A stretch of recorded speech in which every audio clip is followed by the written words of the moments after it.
Hello. This is my very first video where I'm actually talking about something, and what I want to talk about is an article that I read on the internet. It's about the Federal Long-gun Registry and it being a cost-effective public safety tool. I read through this article and wow, a lot of it is just misinformation and outright lying. Let me go over it real quick. Oh, by the way, the link to the actual article is in the description. But let me go over it. Just a few things. It says here near the top, Miss Hoepiner, I can't pronounce her name, but she's the candidate, or she's the MP that introduced BLC 391, I believe it is. Yeah.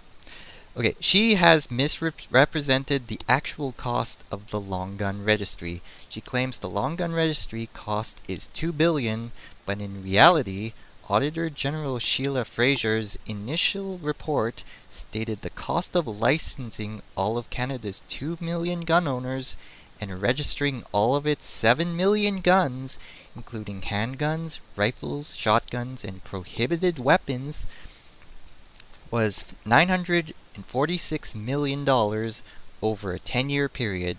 Most of this was spent on licensing, not registration. Okay, where to begin? It says here 7 million guns. Registered all of its 7 million guns, which is funny because Canada has about 21 million guns in total. So if it registered 7 million, where's the other 14 million? And I don't know where they got the 946 million from, but if that number is accurate, is that how much they're gonna spend registering another 7 million guns? Double that if they register all 14 million guns. But let's move on. Here's something that stuck out. Somewhere in the middle of the article, they compare tracking firearms to tracking medical, nuclear, or pharmaceutical materials. Now, I find that quite odd because when I go to the drugstore, and by drugstore I mean London Drugs or Zellers, I buy a bottle of Tylenol or a box of NyQuil. Do I need to register it? Something to think about. Or what about prescription drugs? I don't have a prescription for anything, so it's hard for me to comment on it, but just seems stupid that I can buy a bottle of Tylenol and there's enough drugs in there that can potentially kill someone, if misused, of course. But no one tracks it. All I have to do is buy it and it's mine. And then nuclear materials. Thing with nuclear materials is that they emit radiation, which is lethal. And it can give you cancers like leukemia. That's why they're tracked, because it's innately dangerous. Like, it could just be sitting there, but it could still harm you if you're close enough.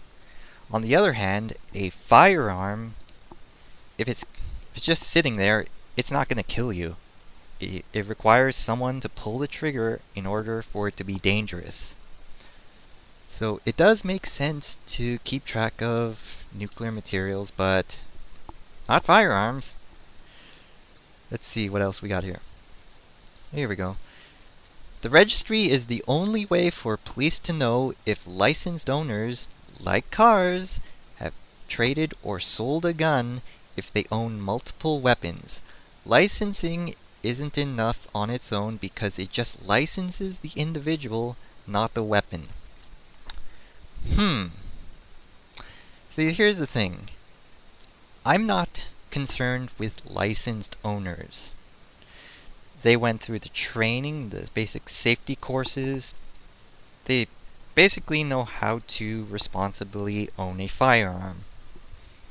For the most part. I'm not concerned with them. I'm concerned with the ones who are not licensed. Basically, gang members. They make up the vast majority of all gun crime in Canada. And I highly doubt any of them would go through the basic safety courses or even be trained to know how to use it. The registry also allows the RCMP and the Canadian government to hold the US to account for the amount of smuggling and gang traffic that occurs from weapons coming over the US border. What? I just can't wrap my mind around this. The registry somehow holds the US accountable for smuggling. What exactly is smuggling? I think it's taking some illegal products over the border, bypassing all laws and regulations such as registration. So all these smuggled guns are unregistered. Someone remind me, how does the registry come into play? Because if they don't know it's coming over the border, like, if they don't know a car is going past the border and it has guns in it, and the border officers don't know that's coming over the border, how are they going to register it? Better yet, how does it hold the US accountable? I don't really know, honestly. The registry is used nearly 8,000 to 10,000 times a day. Oh god, this again. Okay, I think we all know this by now. Every hit to the registry is automatic when the police access the whatever it is they have in their police cruisers.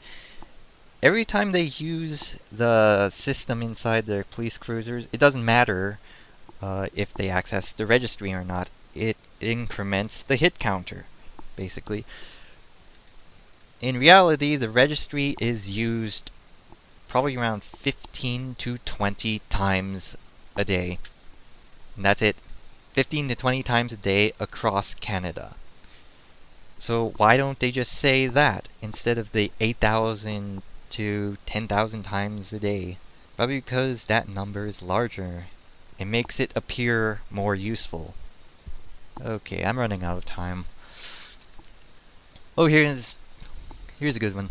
Don't let the US-funded gun lobby that backs the Conservative Party make decisions for Canadians. US-funded gun lobby. That's an outright lie. The Canadian gun lobby is funded by Canadian groups, the Canadian Shooting Sports Association and the National Firearms Association. They don't get money from Americans. And the only reason they back the Conservative Party because every other party wants to get rid of their guns. Liberal Party wants a handgun ban. NDP wants a handgun ban. Bloc Quebec just doesn't like guns and they want to get rid of it. Conservative Party is pretty much the closest thing to a gun-friendly party there is in Canada. Yeah, I'm really running out of time.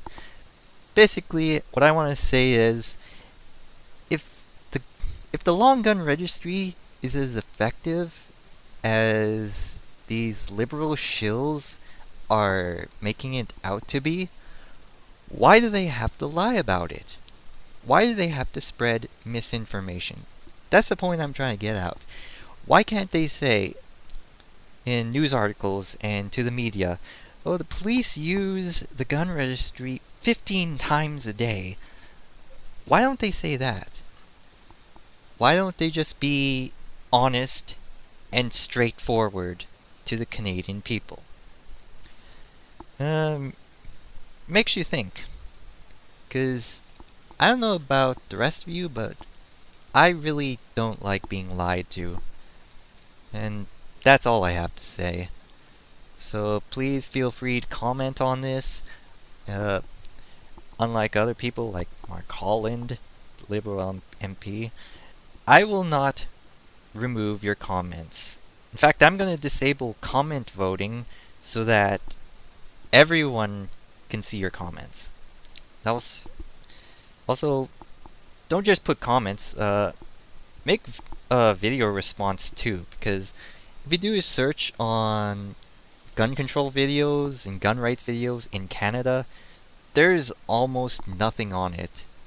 And preferably, I'd like to hear from individual gun owners what they think about all this, and give the world your input. I mean, exercise your right to free speech.